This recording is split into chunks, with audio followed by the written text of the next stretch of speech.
وزیر اعظم عمران خان کی زیر صدارت قومی سلامتی کمیٹی کے اجلاس کا اعلامیہ جاری۔ افغانستان کی تازہ صورتحال پر غور۔ ملک کی داخلی اور بیرونی سیکیورٹی صورتحال کا جائزہ لیا گیا۔ بارڈر مینجمنٹ خطرات سے نمٹنے کی حکمت عملی پر مشاورت کی گئی۔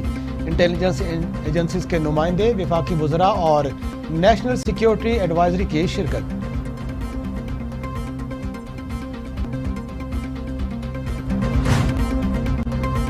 افغانستان کے صوبہ قندوز میں نماز جمعہ کے دوران زوردار دھماکہ، 50 افراد جاں بحق اور 90 سے زائد زخمی ہو گئے۔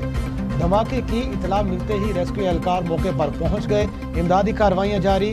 ہلاکتوں میں اضافے کا خدشہ، طالبان نے کنٹرول سنبھال لیا۔ امریکی نائب وزیر خارجہ وینڈی شرمن نے وفد کے ہمراہ وزارت خارجہ کا دورہ کیا۔ وزیر خارجہ مخدوم شاہ محمود قریشی سے ملاقات۔ دوران ملاقات دو طرفہ تعلقات، افغانستان اور علاقائی امن سے متعلق امور پر تبادلہ خیال کیا گیا۔ پاکستان کے وزیر خارجہ شاہ محمود نے افغانستان میں پرامن تصفیے کی ضرورت پر زور دیتے ہوئے کہا کہ پاکستان اور امریکہ کے نقطہ نظر میں ہم آہنگی موجود ہے۔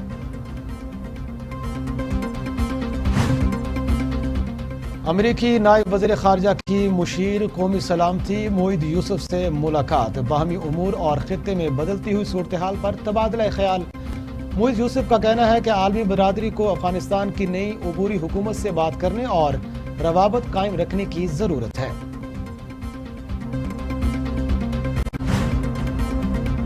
بلوچستان میں زلزلہ، army chief general Qamar Javed Bajwa کی جوانوں کو سول انتظامیہ سے تعاون کی ہدایت۔ زلزلہ زدگان کے لیے ریلیف کی کوششیں تیز کی جائیں، متاثرہ آبادی کی مشکلات کم کرنے میں مدد کی جائے، سپہ سالار کی ہدایت۔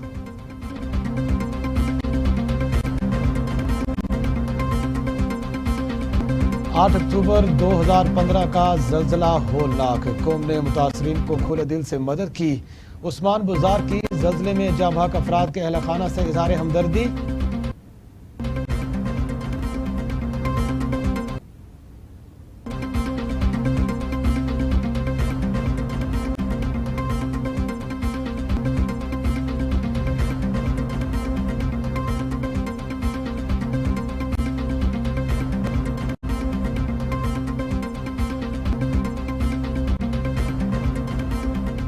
پاکستان ایک بڑے حساس اور پیچیدہ وقت سے گزر رہا ہے۔ ہمارا سیاستدان مغرب کی طرف دیکھ رہا ہے، سیاست مشرق کی طرف طلوع ہو رہی ہے، اور یہ پگڑیاں اچھالنے کا وقت نہیں ہے، سنجیدہ سیاسی سوچ کا وقت ہے۔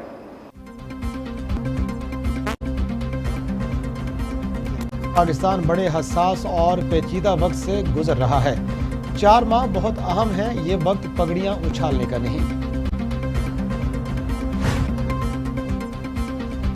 پاکستان کی معاشی مشکلات زرداری اور نواز شریف کے 10 سال کا تحفہ ہیں۔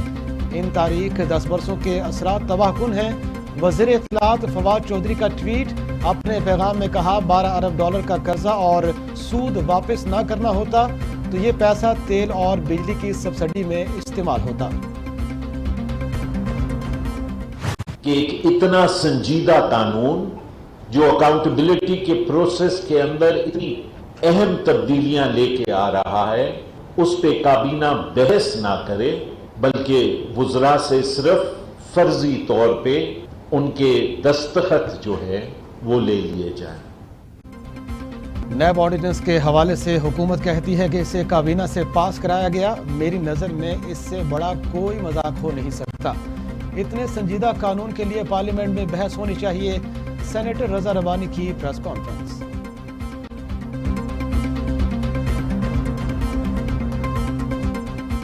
سندھ کی حکومت جو ہے وہ سندھ کی عوام کو پیپلز پارٹی مہنگائی کی چکی میں جو ہے وہ پسنے کے لیے انہوں نے چھوڑ دیا ہے۔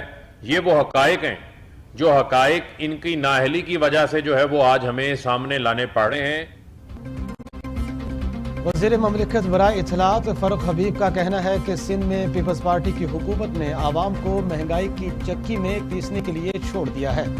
فوری طور پر سرکاری گوداموں میں رکھی گندم کو فلور ملوں کو جاری کیا جائے۔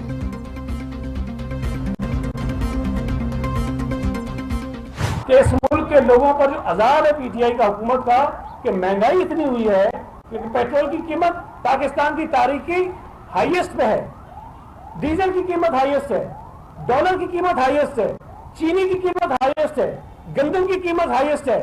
کون سی ایسی چیز ہے جو یہ کہہ سکتے ہیں کہ ہمارے دور میں ہم آئے تو یہ چیز سستی ہو گئی ہے؟ وزیر مملکت فرق حبیب کی پریس کانفرنس کے رد عمل میں وزیر اطلاعات سندھ سعید غنی نے بھی جوابی وار کیا. کہتے ہیں ہماری پالیسی کی وجہ سے صوبے میں کبھی گندم کا بحران نہیں آیا. پنجاب تو گندم ریلیز کر رہا ہے لیکن آٹا تو وہاں بھی نہیں مل رہا.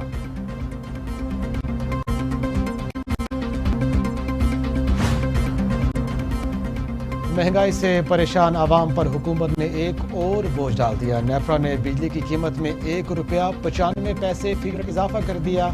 اطلاق صرف اکتوبر کے بلوں پر ہوگا. 225 ارب کے مزید ٹیکس معاشی تبدیلی کا پیش خیمہ ثابت ہوں گے. شہباز شریف کی تبدیلی سرکار پر وار. کہتے ہیں عوام کو ہر روز ایک نئی تکلیف میں مبتلا کیا جا رہا ہے. کپاس 15,500 فی 40 کلو کی بلند ترین سطح پر ہے. برآمدگان اور ملز پہلے ہی پریشان بیٹھے ہیں.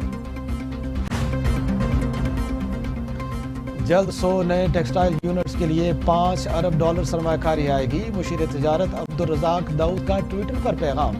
کہتے ہیں میک ان پاکستان کے مثبت نتائج سامنے آ رہے ہیں. ہمیں اطلاع دی گئی ہے کہ 100 نئے ٹیکسٹائل یونٹس کے لیے جلد $5 ارب سرمایہ کاری آئے گی.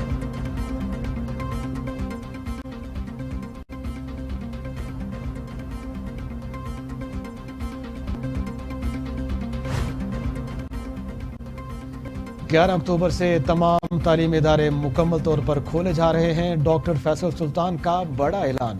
کہتے ہیں 30 اکتوبر کے بعد جزوی ویکسینیشن اور 30 نومبر کے بعد مکمل ویکسینیشن نہ کرانے والے افراد پر پابندیاں ہوں گی.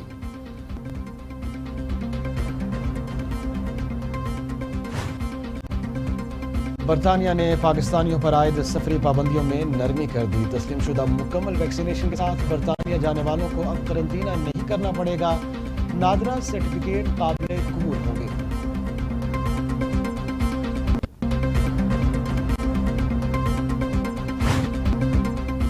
کورونا کے وار کم ہونے لگے. 26 افراد جاں بحق. مثبت کیسز کی شرح 3% سے کم رہی. مزید 912 افراد میں وائرس کی تشخیص. ملک بھر میں کورونا کے 45,619 ٹیسٹ کیے گئے.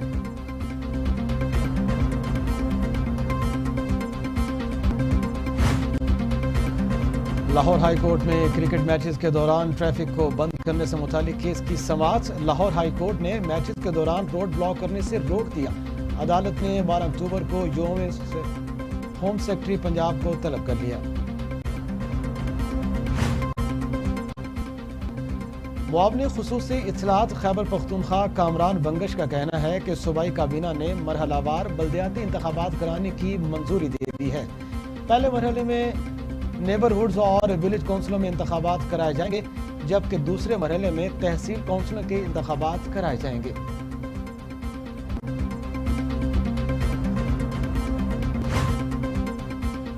شعیب ملک کا بڑا اعزاز. قومی کرکٹ ٹیم کے سابق کپتان شعیب ملک 11,000 T20 رنز بنانے والے پہلے ایشین بیٹسمین بن گئے. شعیب ملک نے یہ سنگ میل نیشنل T20 کپ میں سینٹرل پنجاب اور صدرن پنجاب کے درمیان میچ کے دوران 26 رن کی اننگز کھیل کر عبور کیا. ڈیفالٹ ہونے کا خطرہ. امریکی سینیٹ نے معیشت پر قرضوں کی حد میں $480 ارب کا اضافہ کرنے کی منظوری دے دی. امریکی سینیٹ میں بل کے حق میں 50 اور مخالفت میں 48 ووٹ آئے. قرضوں کی حد بڑھنے سے امریکہ کے ڈیفالٹ ہونے کا خطرہ 3 دسمبر تک ٹل جائے گا.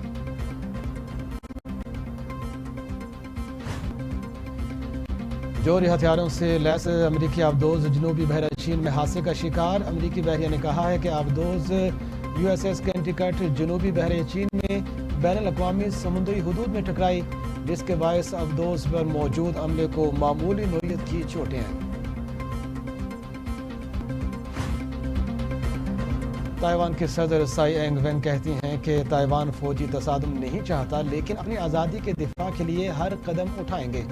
تائیوان کی صدر سائی اینگ وین نے اپنے بیان میں کہا تائیوان خطے میں استحکام کو یقینی بنانے کے لیے دیگر ممالک کے ساتھ کام کرے گا۔ ہم مشرقی اور جنوبی چین اور تائیوان کے سمندروں میں مسلح تصادم روکنے کے لیے خطرے کے دیگر ممالک کے ساتھ تعاون کرنے کے لیے پرعزم ہیں۔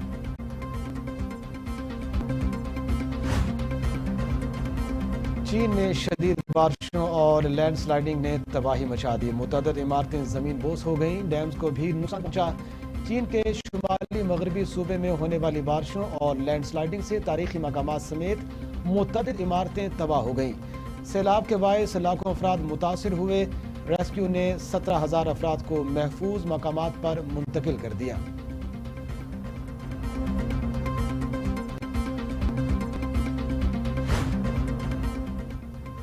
عالمی وبا نے مس ہالینڈ کا مس ورلڈ بننے کا خواب چھین لیا۔ مس ہالینڈ ڈیلے ویسٹمنسٹر بین الاقوامی مقابلہ حسن مقابلوں سے کورونا ویکسین کی وجہ سے دستبردار ہو گئی، کیونکہ مقابلے میں حصہ لینے کے لیے بنیادی شرط میں سے ایک ویکسین لگوانا ہے۔